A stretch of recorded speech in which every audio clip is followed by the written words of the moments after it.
Oke, assalamualaikum warahmatullahi wabarakatuh. Untuk materi kali ini kita akan mulai ke bab mengenai charts atau bagan.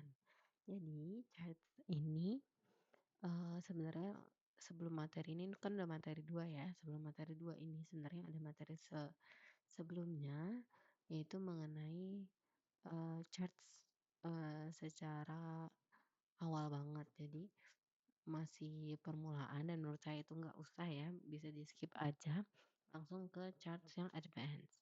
Jadi ada berbagai macam charts, ini untuk menampilkan sebuah data kita harus tahu dulu chart apa yang cocok dengan data tersebut. Jadi misalnya nggak semuanya sesuai dengan chart yang kita inginkan gitu, kita harus bisa cocokin dengan chart-chart. Nah ini adalah beberapa macam chart yang lumayan common ya digunakan, ada column chart, line chart, tree map chart, kemudian ada bar chart, ada radar chart, ada area chart, ada pie chart, scatter chart, dan Pareto chart. Nah, perbedaannya ini mungkin kalau column chart kita udah biasa, bar chart dengan column chart itu sebenarnya sama, cara penampilannya cuman horizontal dan vertikal aja. Tapi kalau misalnya bar chart itu agak kurang cocok apabila labelnya panjang. Jadi makanya kelihatan lebih bagus di bar chart ini karena labelnya panjang dan dia bisa kebaca dengan jelas. Column chart ini cocok kalau misalnya mungkin datanya nggak terlalu panjang ya gitu, labelnya nggak terlalu panjang dan ini bisa untuk menunjukkan komparasi komparasi antara nilai-nilai. Kalau ini kan karena datanya sama semua, jadinya kayak ini. Nah, ini untuk nilai yang bentuknya meninggi ke atas gitu, misalnya penjualan per tahun, penjualan per bulan, dan lain sebagainya gitu. Kemudian kalau untuk line chart ini bisa biasanya digunakan untuk melihat tren gitu ya. Jadi apakah datanya itu berkurang penjualan per tahunnya. Kalau ini kan job posting, berarti job posting per bulannya berkurang kades paling tinggi di mana gitu. Kita bisa lihat penurunan atau kenaikan dari data tersebut dengan line chart. Nah, biasanya line chart ini cocok apabila datanya itu berseri gitu. Kayak ini berseri, serinya itu bulan ataupun tahun ataupun lain-lain gitu. Itu cocok di line chart. Kemudian ada tree map chart. Tree map chart ini cocok untuk menampilkan proporsi. Jadi misalnya kalau di sini kan nggak terlalu kelihatan ya proporsinya mungkin karena agak sama bentukannya gitu. Ini sebenarnya tree map chart itu cocoknya apabila misalnya kita mau mengetahui divisi mana yang menggunakan budget paling tinggi gitu atau misalnya kita mau tahu angka apa yang menghabiskan budget gitu misalnya dalam bisnis lah atau dalam lain sebagainya. Jadi kita tahu keseluruhannya itu dalam kotak yang ini, bagian mana yang paling besar nanti kelihatan, kemudian yang paling kecil dan tidak signifikan itu yang mana. Itu cocok untuk menggunakan tree map chart. Kemudian bar chart tadi udah dibahas, ada juga radar chart. Radar chart ini cocok untuk kayak semacam membandingkan ya. Ini sebenarnya mirip dengan line chart, tapi dia lebih ke membandingkan dengan banyak variabel. Misalnya, variabel yang ada 12 seperti ini, kita bisa tahu mana yang paling tinggi gitu kan. Yang paling tinggi ada di Agustus, ya kelihatan. Jadi lingkarannya ini merupakan ya kayak kontur gitu ya. Jadi 4.000 ini adalah line, sebenarnya line line aksis lainnya di sini itu diganti jadi bulat gitu biar ngelihat mana yang paling tinggi dari semua variabel yang ada gitu. Kalau banyak variabelnya radar chart itu lumayan bagus. Kemudian oh kemudian ada area chart juga. Area chart ini sebenarnya sama aja dengan line chart, tapi bedanya dia lebih menunjukkan ke arah kumulatif. Kalau line chart misalnya datanya adalah data satuan, nggak total gitu misalnya. Dengan area chart ini bisa kelihatan dengan jelas kalau misalnya datanya itu data kumulatif gitu, jadi lebih penuh. Sebenarnya sama aja dengan line chart dan area chart itu sebenarnya sama aja.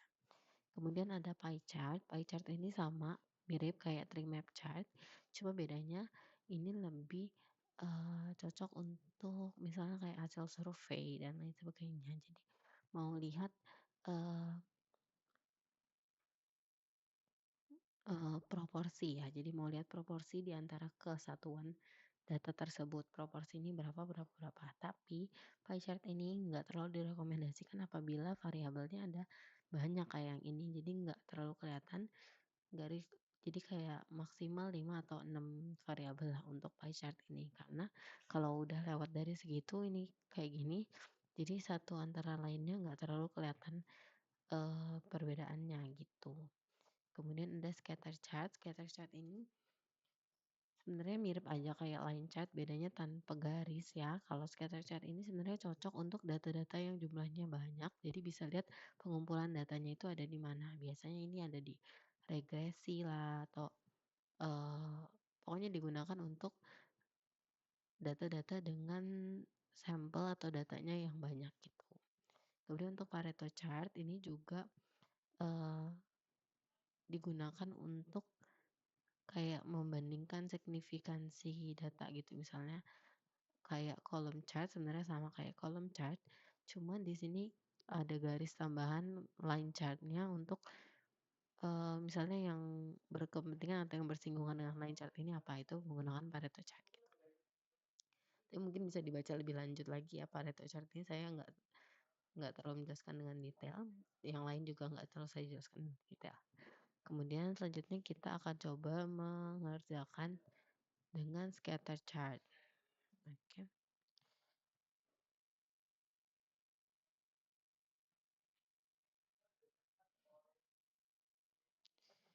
Oke, kan karena biasanya kita kalau mengerjakan atau mau bikin tabel itu langsung di drag aja, kemudian langsung insert recommended charts. Terus kita misalnya kita mau pakai chart yang scatter kan, karena kita mau scatter, kita pakai scatter chart. Nah, tapi malah yang keluar tuh kayak gini. Sedangkan kita nggak mau nih data yang kayak gini. Kita maunya dari data ini kan dapat yearly median salary-nya berapa, hourly-nya berapa. Kemudian kita mau tahu job titles di antara data-data tersebut tuh apa gitu. Sedangkan kalau di sini malah ditunjukin ya kalau yearly yang ini garisnya datanya. Kalau yang hourly yang ini gitu. Malah sedangkan jadinya kelihatannya hourly lurus aja padahal beda-beda karena gap datanya yang terlalu jauh gitu. Sedangkan yang kita nggak mau itu bukan yang kayak gini.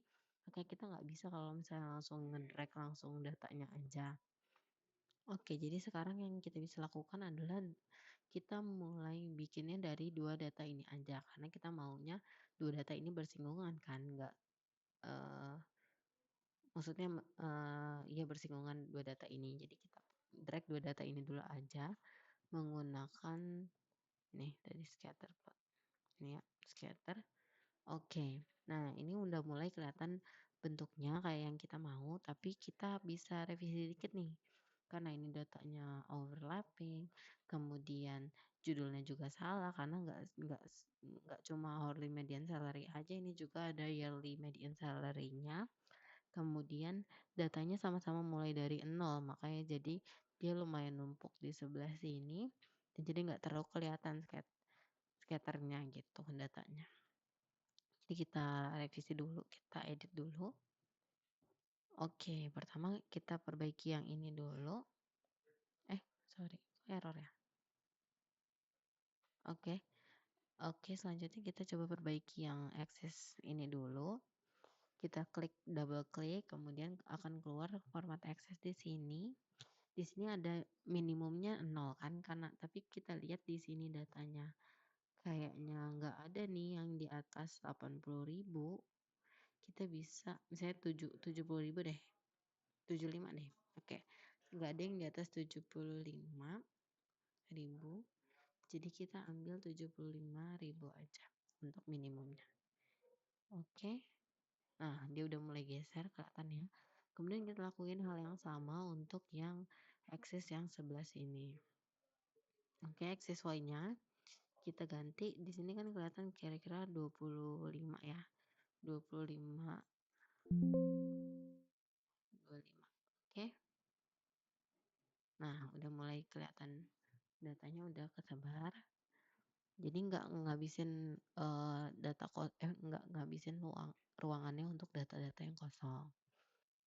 Oke, udah selesai tapi kekurangannya di data ini masih ketumpuk ya kelihatannya.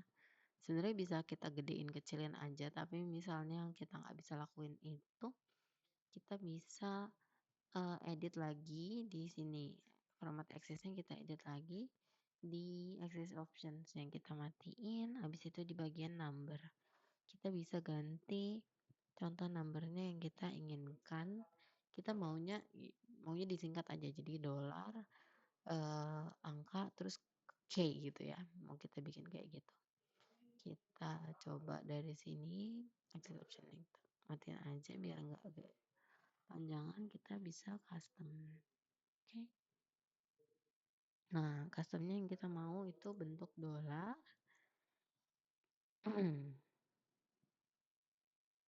Oke, yang mau kita munculin kan error lagi kan? Oke, baik lagi. Ini kita pencet 2 kali. Double klik format access. Kemudian di number. Nah, ini bisa kita custom. Customnya langsung munculin aja apa yang mau kita munculin. Yang mau kita munculin adalah dolar. Kemudian koma. Selain dolar apa? Ini dolar ya. Dolar. Kemudian koma. Dolar angka, oke, angkanya kita tulis 0 aja karena kita nggak mau ada desimal, kemudian koma dan kita tulis K, oke. Nah, muncul keluarnya seperti ini. Oke, kita bisa lakuin yang sama juga di sini, format access, salah di number, kita ganti misalnya format code-nya ini aja, hapus dolar aja 0. Add. Nah, jadi komanya hilang. Nah, ini bisa jadi kayak gini.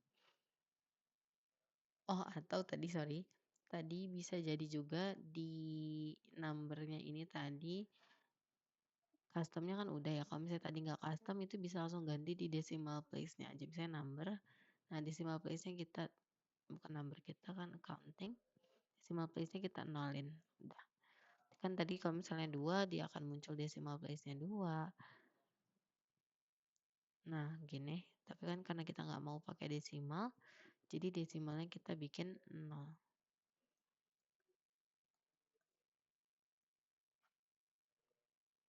Oke.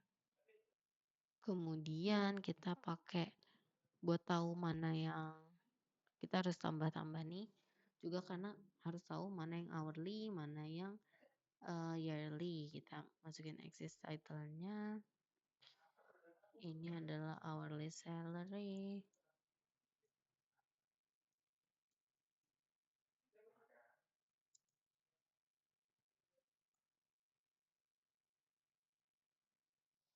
Kemudian ini juga. Ini adalah yearly.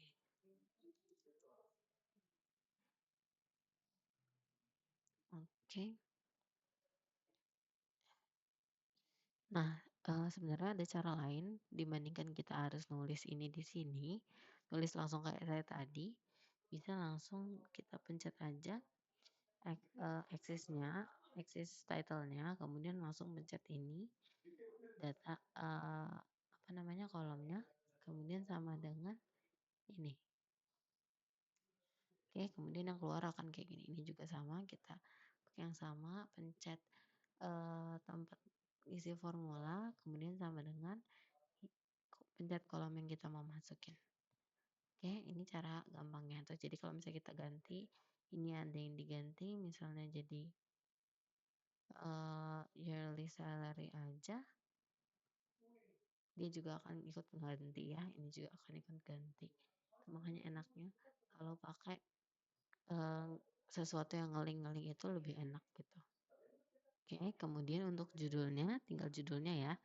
Judulnya biasanya paling enak untuk menggambarkan chart adalah dibikin jadi pertanyaan misalnya. uh, what job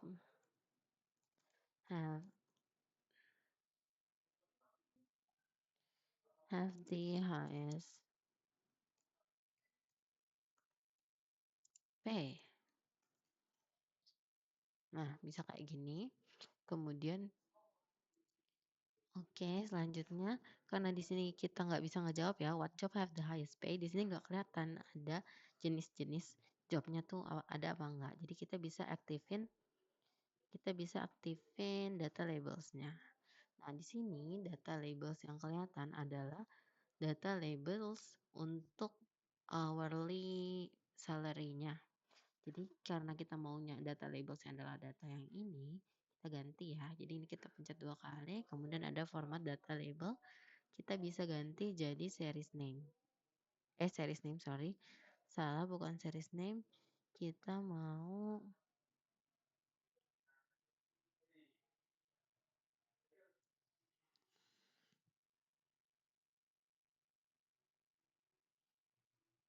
Oke, kita ulangi. Tadi pencetnya nggak usah pencet 2 kali, karena kalau kita pencet 2 kali, datanya jadi cuma ngedit satu data label ini aja.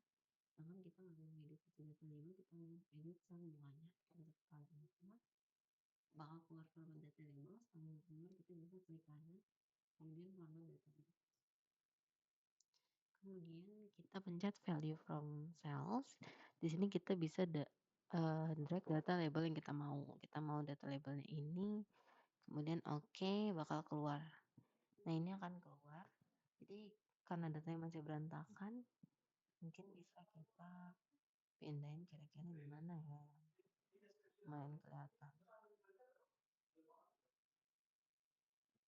Atau kalau misalnya udah kita coba, sorry, masih ada data hourly.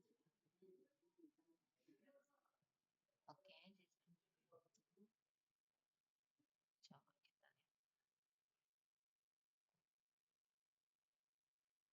coba kita lihat. Masih banyak ya yang masih numpuk. Nah, sisanya kita tinggal perbaiki aja sendiri. Drag data, drag biar kelihatan.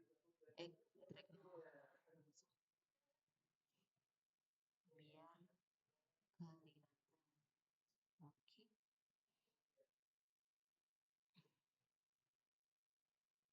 Nah, di sini nggak usah khawatir nggak tahu ini nama kalian pasti dikasih garis ini pasti ada garisnya. Bisa kita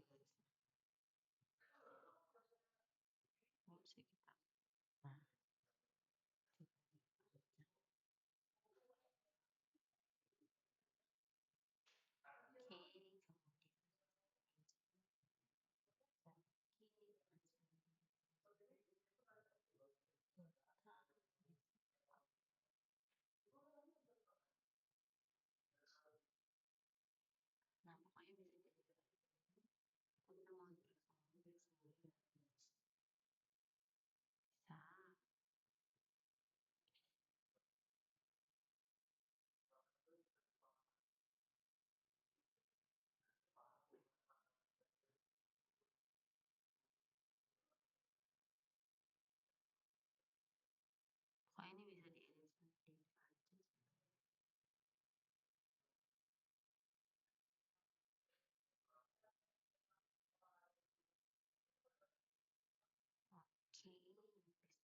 nah pokoknya bisa jadi kita mau bisa pokoknya ini bisa diedit sendiri aja.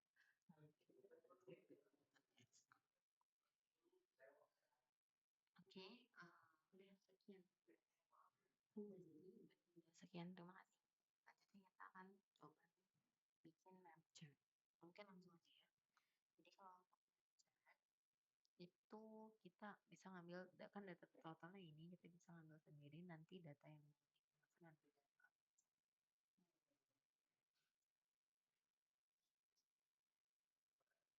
oke. Nah, di sini langsung aja kita mau lihat job count dari setiap country misalnya. ini enggak. Nah, kita bisa langsung insert chart. Nah, kita pakainya maps. Maps ini kita ambil field maps dan biasanya keluar. Kita tunggu dulu. Nah, ini dia bakal keluar data needed to create floor map will be sent to Bing. Nah, kita accept aja. Kemudian agak nunggu ya. Nah, ini udah keluar. Nah, udah keluar, tapi di sini angka job count-nya di sini ada yang 1, kemudian ada juga, pokoknya jadi datanya nggak terlalu merata ya. Ini bisa kita enter aja datanya kita mau, soalnya di sini ada yang anomali ya, 25.000. Kita coba matiin yang anomali ini. Oke, baru nanti dia bakal generate. Nah, di sini mulai kelihatan distribusinya. Oke. Kemudian kita tinggal ganti, ini di sini udah kelihatan job count-nya, kemudian chart title-nya kita bisa ganti jadi what country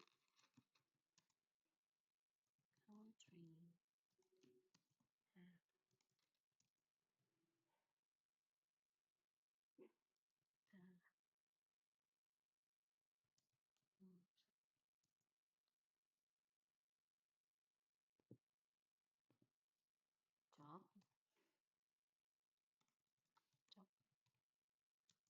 and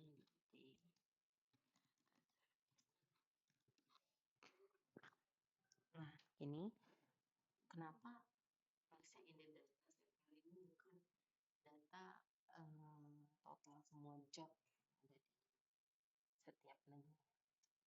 Ini cuma di data set ini, makanya kita bikinnya kayak ini.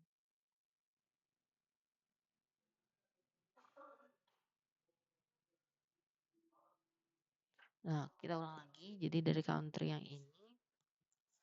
Oh, jangan lupa ini dihapus dulu filternya, clear filter. Kemudian oke, kita recommended charts. Ini keluar yang field map. Oke. Nah, ini keluar datanya sama juga kayak yang tadi. Cuman mungkin karena ini ada yang ya ini bisa sih. Oke, sip aja. Aman aja. Nah, tapi jangan lupa ya disortir lagi datanya apakah ada data yang jelek atau gimana gitu. Jangan lupa selalu sortir datanya. Tuh, biar jadi chartnya itu enggak ada anomali atau misalnya ketimpangan dalam menunjukkan chart gitu. Tuh, jadi ini chart title-nya bisa jadi what country have have have the most paying. Oh, jangan. Oh, gini aja. What are the most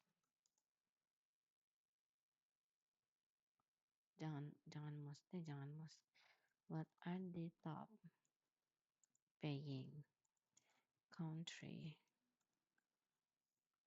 Nah, di sini nanti kelihatan yang tertinggi ya yang di sini gitu.